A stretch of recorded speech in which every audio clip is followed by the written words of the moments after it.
मला भरपूर वेळेस मुलं विचारतात की आयुष्यामध्ये सक्सेस होण्यासाठी किंवा चांगलं करिअर करण्यासाठी काय महत्त्वाचं आहे. मी नेहमी एकच सजेस्ट करतो मुलांना की आयुष्यामध्ये जर काहीही करायचं असेल, सर्वात इम्पॉर्टंट जर फर्स्ट कोणती गोष्ट असेल तर ती डिसिप्लिन आहे. जर तुमच्यामध्ये डिसिप्लिन असेल ना, कोणत्याही कार्याला सतत सातत्याने करण्याची जर तुमची तयारी असेल तर 100% तुम्ही सक्सेस होणार. हां, काही वेळा असे होतं की आपण आपलं कार्य कंटिन्युअसली करत राहतो, पण त्यामध्ये आपल्याला पाहिजे तेवढं आउटपुट मिळत नाही. तर आपण काय करायला पाहिजे? अशा वेळेला तुम्ही परिस्थितीला समजून घेऊन आपण कोणत्या फील्डमध्ये चांगले आहोत, कोणते स्किल आपल्यामध्ये आहेत, काय आपल्याला येत नाही हे बघितल्यापेक्षा आपल्याला काय येतं ते बघा. राईट?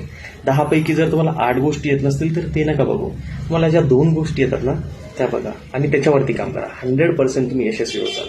ही गोष्ट लक्षात ठेवा. मी एक शिक्षक आहे म्हणून मी माझा अनुभव सांगतोय तुम्हाला.